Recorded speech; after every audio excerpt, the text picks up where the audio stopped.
What's up everyone and welcome back to the channel. Welcome back to another video on the Crew Motorfest this time. And the reason why I'm playing this game is because of something very specific that I've seen. It's an article that came out early this year, and it's basically some Ubisoft executive saying, like, this was at the verge, or like basically at their peak of Ubisoft's decline, pretty much, because we've had some serious stuff going on with Ubisoft over the past little while. So it's been mental watching them basically just ruin their brand so much with not just the games that they've been putting out, but stuff that they've been saying. So like I said, earlier on this year, there's been an article that was basically saying that I should, well, we as a collective, as a group of gamers, we should be getting used to the fact that we don't fully own the games that we play anymore. So it doesn't matter that you spend $60, you spend $100, you spend $120, whatever you spend on the game, we should be fine with not owning the game. What?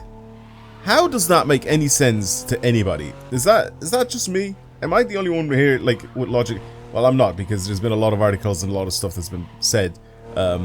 Basically, people were complaining about what they've been saying. So here's the main thing, especially with a lot of Ubisoft games, this game included, and the Crew games as well, being part of this whole thing. These games are online only, right? The Crew Motorfest, they did say that they're going to bring an offline feature to this game as well. When is it coming out? I don't know. Is it out yet? I don't think it is. I haven't actually noticed any way, shape, or form to just boot myself offline and play offline, basically. So I don't know how you're actually able to do it. I mean, I play it on the PC, so I'm always online anyway. But let's say you're on holiday, let's say you're going somewhere, let's say you just have no internet, right? For whatever reason, maybe you've just moved in somewhere, or you're switching providers or whatever, you just have no internet for the time being. You want to chill out, you want to play some games. Maybe that's just what happens, right? You're not able to play any of these games. You're not able to log in, obviously, but that means that you're just not able to play any of the games that are listed here for you to play. So it makes absolutely no sense to me.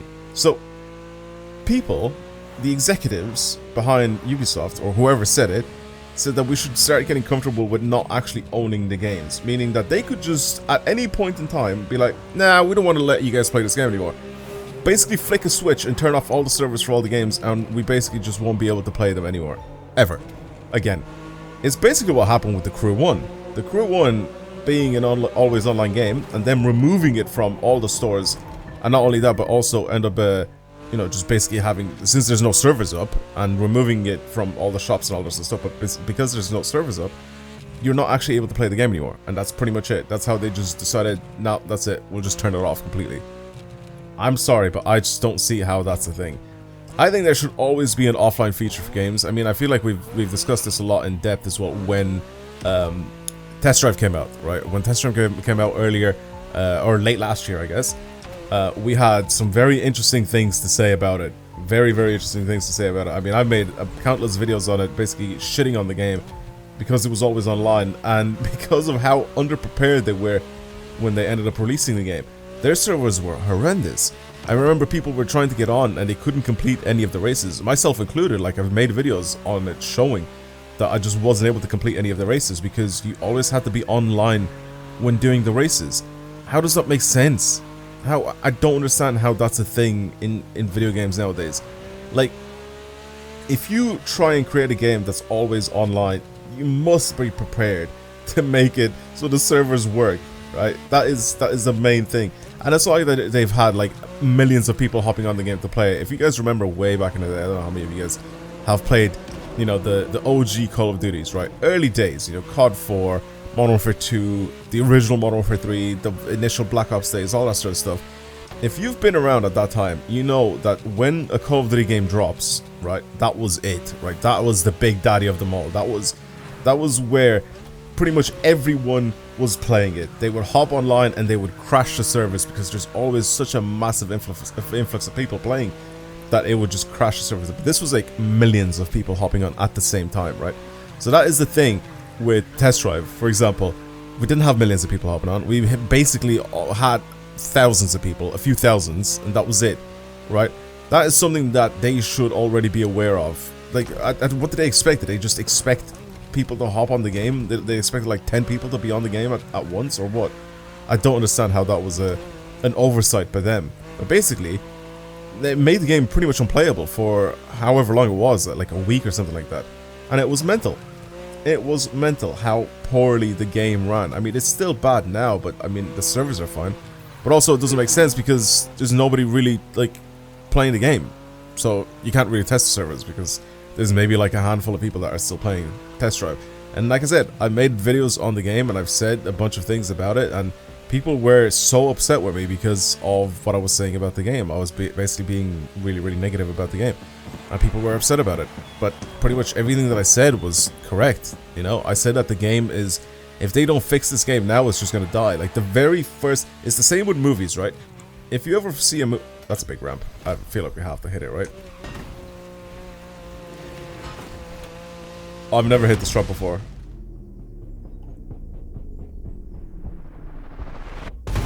Sick. Oh, we're still going. Okay. Okay. What am I playing now? Is this Forza Horizon now? This is sick though. Anyway, regardless, as I'm plummeting down this hill in my GT3 RS, the very first while of a game, the very first week, the very first month of a game is where it's going to be the biggest, always.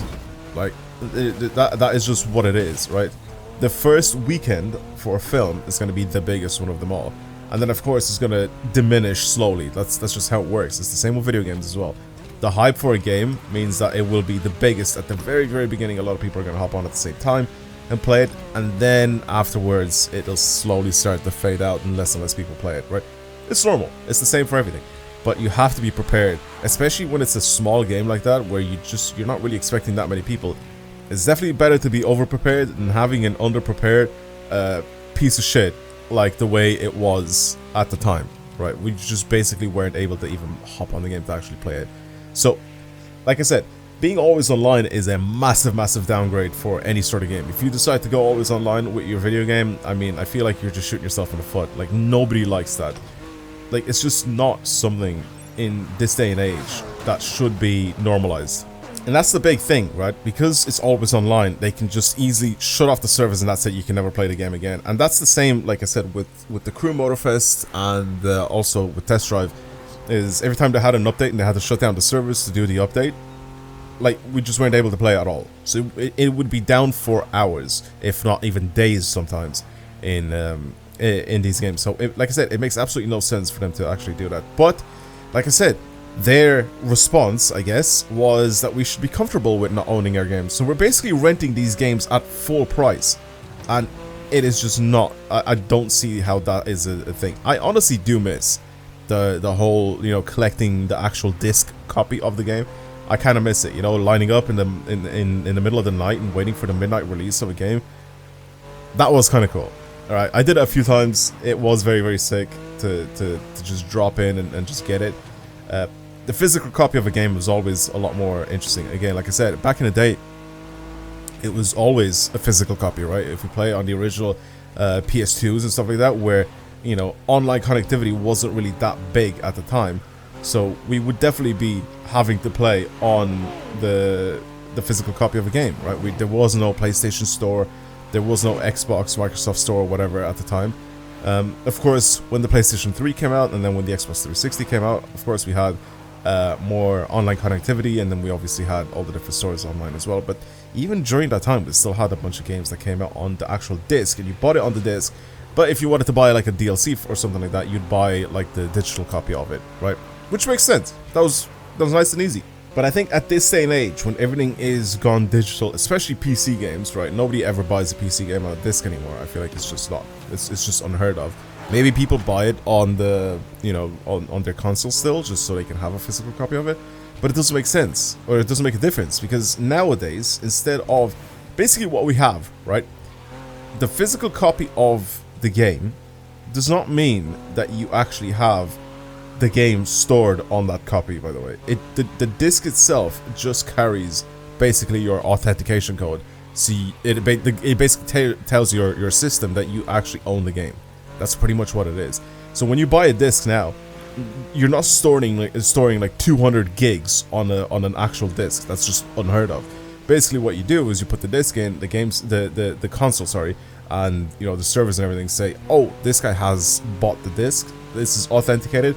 Let's go into the store and download it. Basically, that's basically what it says. So it's the exact same thing as if you were to buy a digital copy. You just have to go to a shop, a physical shop, like an actual store in person, and buy the disc instead. You know what I mean? So it's absolutely zero difference with you actually buying the game digitally or buying the actual physical copy nowadays, because it just makes no sense. It doesn't do any sort of... There's no difference between it. So, what do you guys think? Are you comfortable with basically owning a game for a certain period of time, and then, if they decide to be like, oh yeah, I mean, we're gonna shut down the servers, you can't play the game anymore, and that's it. Are you happy with that? Are you comfortable with doing that? I mean, usually when they shut down servers and all that sort of stuff, it's usually when a game gets really, really old, like 10 plus years old, really, or maybe not even 10 plus years, but stuff like, for example, Forza, right? We have the Forza Horizons, the original ones. I can still go back and play the original Forza Horizon 1, right? The thing is, though, they don't have any servers, so you can't actually play online. You can't go and do any sort of online events or stuff like that. It's the same with Forza Horizon 2. They've shut down the servers, so there's no like leaderboards or anything like that for the game anymore. You just basically hop on and you play the game solo, which, like I said, it makes perfect sense, right? But for games like this, which have an always online feature, if they shut down the servers for the game, that means they basically take the game away from you and you just can't play it anymore. So it's a big thing, in my opinion. So like I said, are you guys comfortable with basically renting a game at full price? Because I'm not. In my opinion, I'm definitely not comfortable with any of that. I definitely do think that it's a big waste of money if you're buying a game and then you just don't get to own it for life. I feel like that's just a big thing. So again, it's usually older games that they have this happen to, but I still don't think always online is a good thing in multiple aspects. So let me know down in the comments below what you guys think. Like, do you guys still buy the physical copy of the game? I mean, is there even a point? But do you guys still do it? Maybe you do, to have the actual disc as a collectible or something like that. Maybe, I don't even know, to be honest. But like I said, I do definitely miss the older days for basically just having online and offline just be two separate things, and they're not connected. And if the servers just aren't working, you can still play offline, right? That's just still a thing. But like I said, that is definitely a thing of the past. I mean, people want the newest thing constantly, right? They just want something new to drop all the time. And they don't really care about how their old game is doing, right? I mean, people would just go back and play it because of nostalgia's sake, but that's pretty much it. They don't really do much else. They just kind of enjoy the game for the time being, and then they move on to something else. So it's definitely something to think about. It's definitely something interesting to think about. I mean, I'm definitely one of those people that definitely want the two to be separate. If they decide to shut down the servers, that's perfectly fine. If they decide to remove the game off of the store for whatever reason, that's perfectly fine. Maybe they have like some sort of licensing agreement with some sort of companies, and it only lasts, let's say, 10 years or 5 years or whatever it is, because that's how it usually works. Like, let's say you get a licensing fee with, or sorry, not licensing fee, you get a licensing, permissions to basically use, let's say, someone's song in a game, right? And you only get it for 5 years, right? So it's cheaper, obviously, to do that than to buy like a lifetime license to use whatever it is that they're using. There's then, of course, the different partnerships that come with all this sort of stuff. Like, I'm talking with very little knowledge, but I do understand how this sort of stuff works. But I'm definitely talking with little knowledge about how the video games actually do it. But basically, you get a license to use something in something. Like, let's say you get a license to use a song in a video game, for example, and maybe you can only get the license for 5 years before they say, okay, well, after 5 years, you can't actually listen to the song in this game anymore. That's pretty much it. You're done. You can't actually sell the product anymore whilst you have this song licensed. Does that make sense? Like, you can't sell any new copies of this. So then they decide to take the game off the actual stores, which is basically what happened with all the previous Forza games. what's been happening as well with a bunch of other games as well. It just is what it is, right? It just is what it is. You can't really do anything about it. So you just kind of have to roll with it at this point, because it's, like I said, it's just cheaper. But like I said, the all is online thing just kind of limits you to basically playing always online, and then when the game shuts down, it's over for you and you can't play the game anymore. So it should never be always online, in my opinion. I think it's just a massive waste of money and a waste of time, and everybody's just gonna just hate on the game.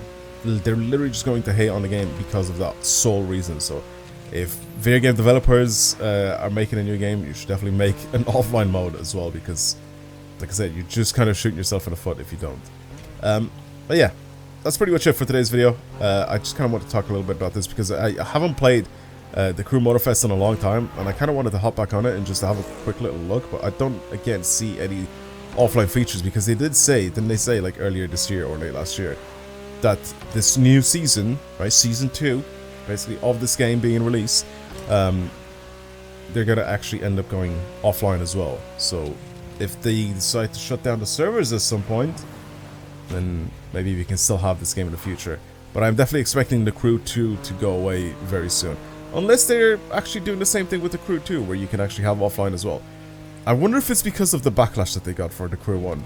I wonder if that's why they decided to do all this, or I actually don't even know, but I'm pretty sure that they announced that that they were doing this after the Crew 1 got basically delisted off all the stores, and basically just, you know, there's no servers for it anymore, so you're just basically not able to play the game ever again. I definitely do wonder if it's because of that backlash that they decided to kind of go back onto what they said, and, you know, allow offline mode in their other games as well. I don't know, we'll see. That's pretty much it for me though. Thank you for watching. Hopefully this video wasn't too boring, but again, this is a discussion type video, so if you guys have anything to add on to what I said, let me know down in the comments below. But yeah, that's pretty much it. Thank you for watching. I'll see you guys later. Goodbye.